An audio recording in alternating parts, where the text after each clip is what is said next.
Everybody, I'm Jeff Horchak in Miami. Thanks for joining me. Well, we'll talk some Saints football now. The Saints are only 3 short days away from kicking off Super Bowl 44 and playing in the biggest game in the franchise's history. Thanks a lot, George. I'm down here on the field with wide receiver Robert Meacham. Robert, you're Super Bowl champs. How does it feel? I'm blessed. That's how I feel. It's a blessing. Tonight, the thoroughbred horse racing season starts here at Evangeline Downs for the inaugural stakes. Let's take a live look at the track right now and see some of the horses walking by. It's beautiful weather out here for tonight's racing. If you're just tuning in, 4 UL football players have been suspended indefinitely from the team after being arrested last night on drug charges. We'll have more coming up tonight at 5, 6, and 10. Live at UL, I'm Jeff Horchak, KLFY, TV10 Eyewitness News. The Saints haven't exactly played perfect football in their last 2 victories. Now, in past years, they wouldn't be able to overcome the mistakes, but this year, this is a different team. Everything seems to be falling in place. Most importantly, this team is hungry.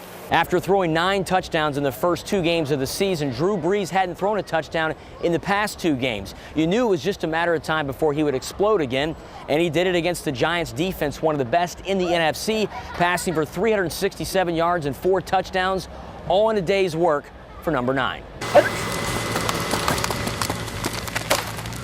Lionel Thompson is just like most high school athletes. He loves the competition of high school football, and he loves his teammates. He's a great guy in the locker room, friends with everyone, just competes and have fun. It's just a real inspiration to the rest of the guys to see him out here giving it everything and not complaining and, just doing the best he can with what he has. Thompson plays strong safety and free safety for the Como High Spartans, but you see, he was born with only half of his left arm. The young man who has been nicknamed by his teammates as the one-armed bandit says he's just considered one of the guys. People say I got hard and stuff every game, because I play my hardest, and they just be like, I don't know.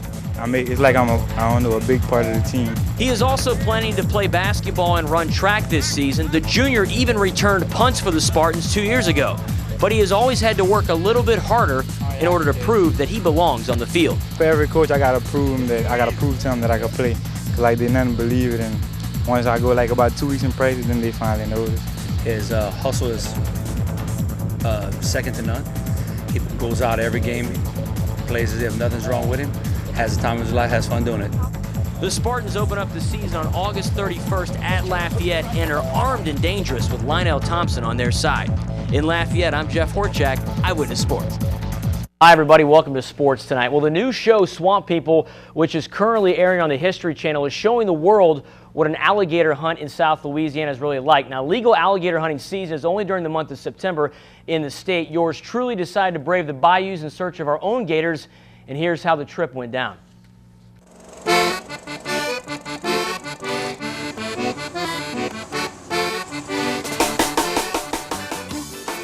Hey, we're here in Concordia Parish, just south of Faraday, Louisiana, ready to go gator hunting. My guide is Mike Landry. Mike, tell me a little bit about what we can expect today.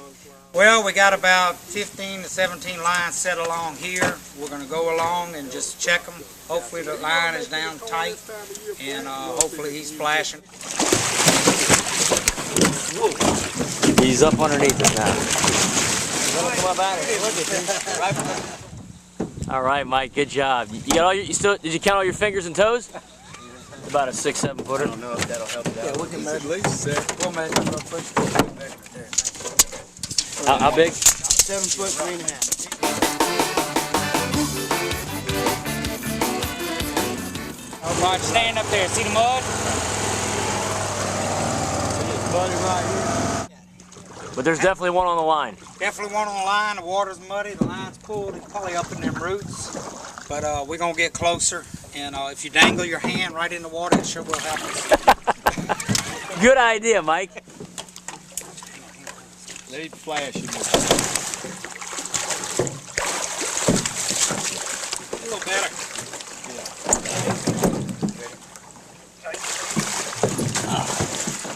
All right, well, we need to move it. There's evidently something underwater he hung up on. So you think it was a big one, Mike? Oh, yeah. If they break the line, they got to be.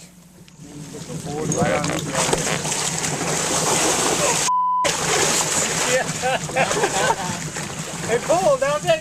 Yeah, he's pulling. Cut that line.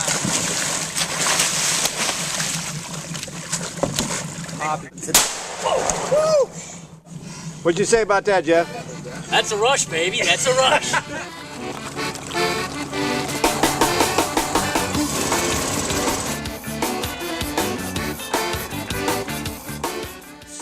done with our alligator hunt. I want to thank Mike Landry for taking us on the hunt. Mike, thanks so much. I had a blast. Oh, it was fun. It was fun. You did good for a green boy. Sorry, Green Boy. But now I'm no longer a rookie, though. I've gone through one hunt, so next time I guess I'll be a little more fearless. Yeah, yeah, you screamed once. That's not bad for your first trip. All right, let's talk about the hunt. We hunted 2 days. Day 1, we catch these 3 big boys, but day 2, we got skunk. I don't know what happened. The chicken smelled better. The sun was out. Everything looked good. But we'll just try again tomorrow. Okay, I survived. I have all my fingers and my toes for my first alligator hunt. Hope you enjoyed. You can't sleep with it, and you can't live without it.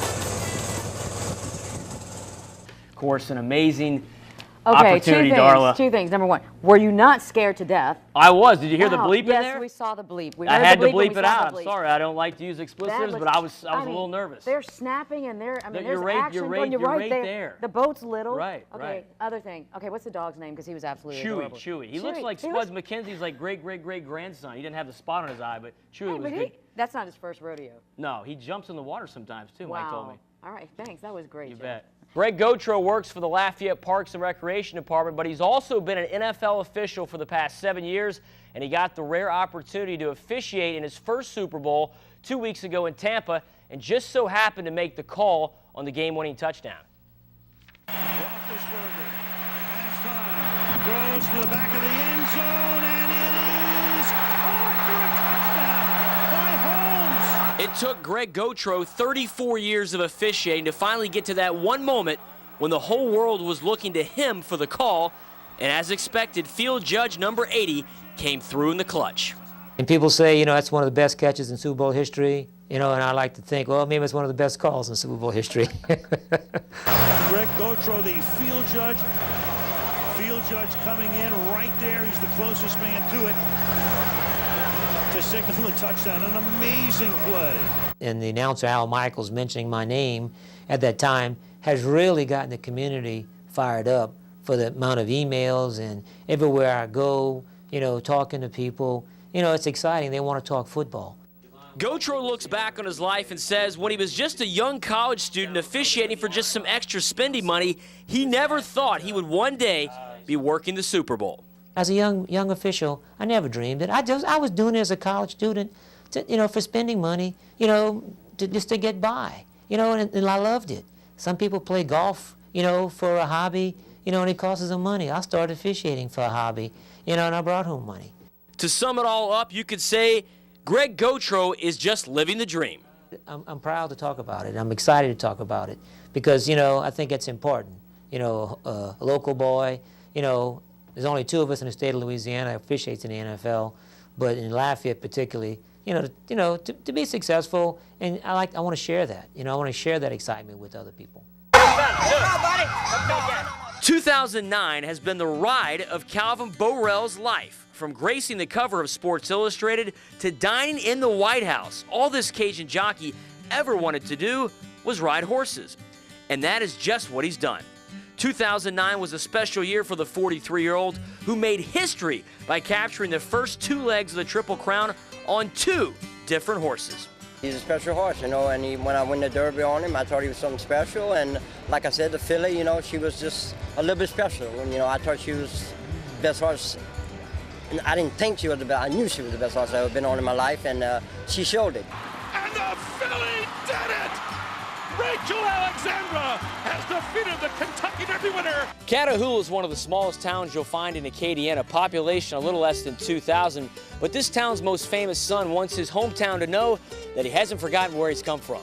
My daddy always told me, don't ever forget where you come from, son. And matter of fact, they're buried right here, right behind us. And, you know, I want to cry right now. And what he has done for us through his national interviews and his winning is priceless. You can't buy that anywhere. And we're just excited that today he came home to celebrate Christmas with us. Hello, Merry Christmas, everybody! Sunday was Calvin Boo Boo Borel Day in Catahoula.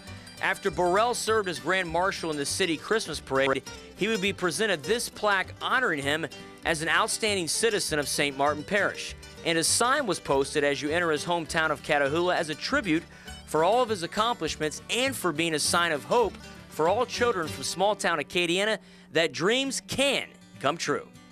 A young kid, if you have a guidance in front of you, you can do anything you want if you put your mind to it.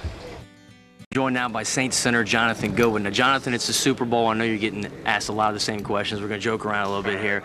Since you're the center of the football team, who would you rather touch your butt, Drew Brees or Drew Barrymore? Drew Barrymore.